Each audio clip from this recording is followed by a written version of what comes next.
Hi, third graders! Welcome to our language lesson, the first one of the year. So please take out your language books to page 94. Page 94. Okay?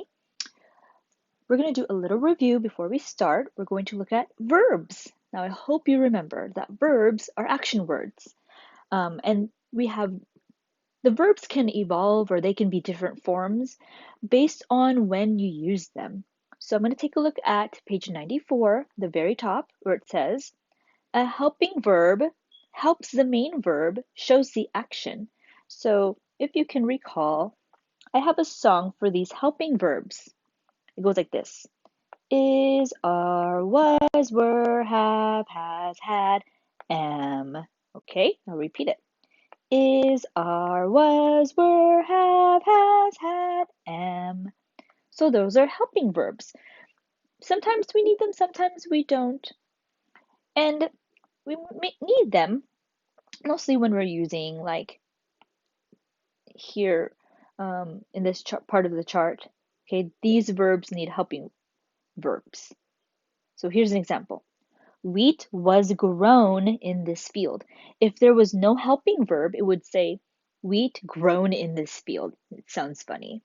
I mean, you can always say something like wheat grew in this field or wheat was growing in this field. But if you want to use the verb grown, like the other form, then you have to use a helping verb. So what we're going to do is this. Take a look at Think A. And remember, whenever you need to pause the video or rewind, feel free to do that. Take a look at Think A. It says, in each sentence, underline the correct verb in parentheses 2 times. Okay, so I'm going to look at number 1. It says, the baby eagles grew quickly or the baby eagles grown quickly. Do you notice how I'm reading both options out loud? And you already know what sounds correct, but I'm just still reading both options out loud. So it says the baby eagles, and you already heard it, grew quickly. So what I'm going to do is I'm going to underline grew 2 times because it's the verb. If you are a very good reader because you read a lot of books, you'll be able to recognize what needs helping verbs and what don't. I promise you. Number 2, their mother known that they must eat, or their mother knew that they must eat. Okay, so you see how it makes more sense when you read them out loud. So it is their mother knew that they must eat. Number 3.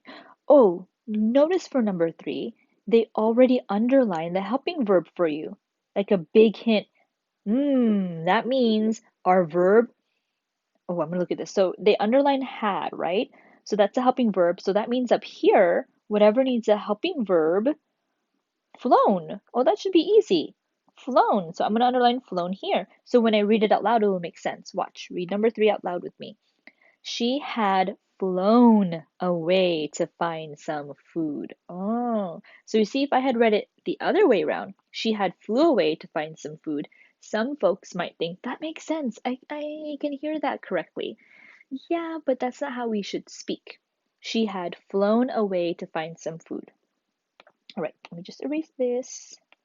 All right, the eaglets had, so again, they underlined the helping verb for you. The eaglets had grown too large for the nest, or the eaglets had grew too large for the nest. It sounded funny with grew, didn't it? So the eaglets had grown too large for the nest. It is known or it is new that the mother helps her eaglets learn to fly.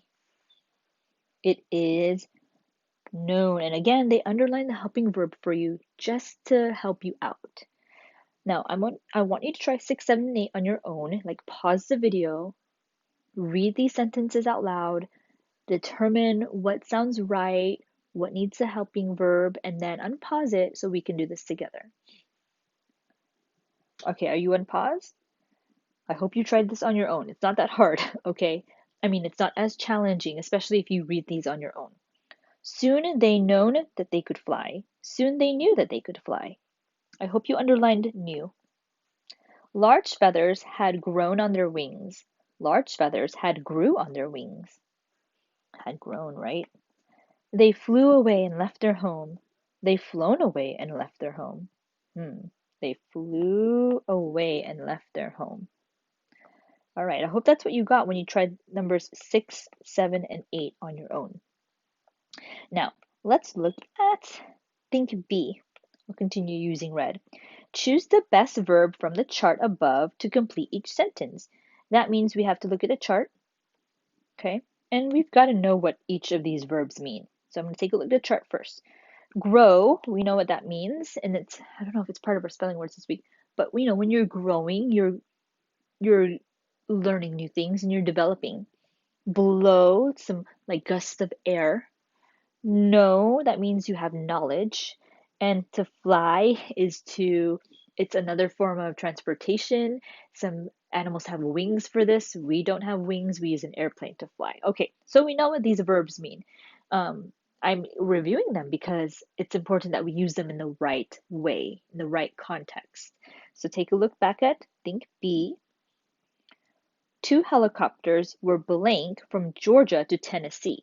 So I'm going to look at the context of number one. Context meaning the clues, like anything that could give us an answer or help as to what the answer could be. So I'm going to take a look at the word helicopters. That's a subject that's doing the action. Helicopters, they don't grow their machine, they don't blow. I know they go through gusts of air, but they don't really necessarily blow. No, well, helicopters, I know they're machines, but they don't give information. And then for helicopters, we know they fly. So we know we're going to use the verb fly, but which part, like which form are we going to use fly, flew, or flown? So I'm going to take a look at number one. 2 helicopters were flown. I can't say 2 helicopters were fly or 2 helicopters were flew. I'm going to say 2 helicopters were flown. Okay. Now, you're going to try number 2 and number 3 on your own, and we're going to review it at our meeting. Okay? Just because I want to know if you're doing this and making sure that you understand the assignment. All right? So, number 2 says, Avia blank her Bible verse last week. Mrs. Lee has blank beautiful flowers in her front yard. So you're going to try number 2 and 3 on your own. All right, page 94. Remember C. This time we're going to underline the verb phrase 2 times. Now a verb phrase means it has a helping verb and a regular verb, a regular action verb. A few semesters ago, Timothy had mentioned that a verb phrase is like a car, and you may remember this illustration. So think of a car and think of the people inside the car. In the car, you have the driver, and that person is the helping verb. And then you've got like the backseat passenger just enjoying the ride, and that's just the action word.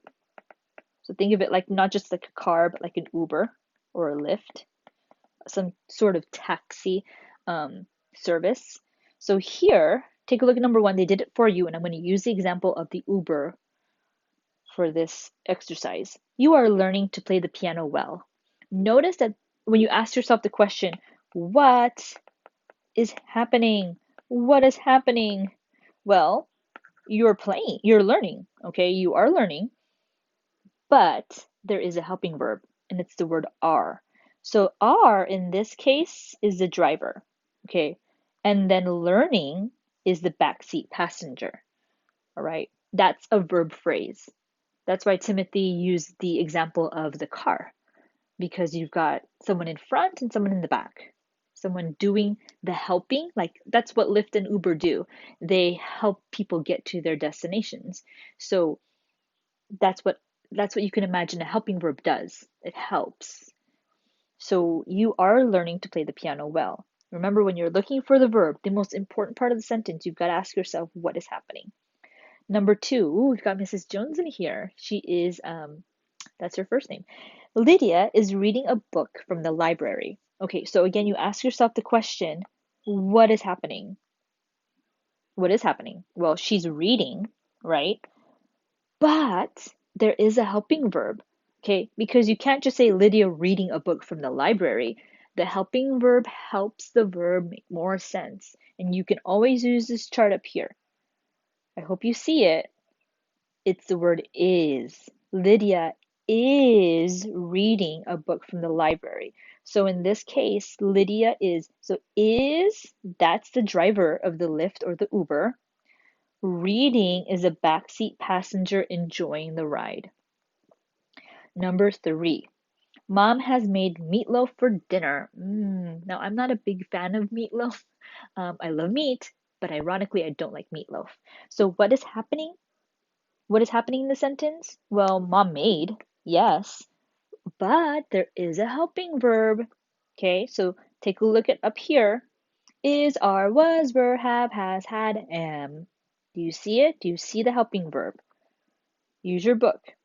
Mom has made. So again, has is the driver of the Uber car or the Lyft, and made is a backseat passenger enjoying the ride. Now, it's important that you do underline the helping verb twice. You're probably thinking, what if I don't? Well, you're going to get it wrong. You've got to recognize and give credit to that helping verb. Can you imagine if um, after an Uber ride or a Lyft ride, when you reach your destination, you don't say thank you to the driver? That person helped you get there. So you want to give them credit. Thanks, my dude. Thanks. Hope you have a good journey back or whatever. So you want to give them credit for helping you out. If we don't underline that helping verb, we're not giving that helping verb credit. So I want you to try number 4 and 5 on your own. We are singing in the children's choir at church. The cold, wet puppy was shivering. Whenever you read the sentences, please ask yourself what is happening and what helping verb is there. Who is the Uber driver here? Who's the Lyft driver helping my action verb? Okay, we're going to review all of this at our meeting. All right, this was some good learning. Thank you for watching the video, and I pray that you actually listened and followed along. You didn't just fast forward or anything. And I'm looking forward to hearing your answers when we meet later. Okay? Awesome. Talk to you later, guys.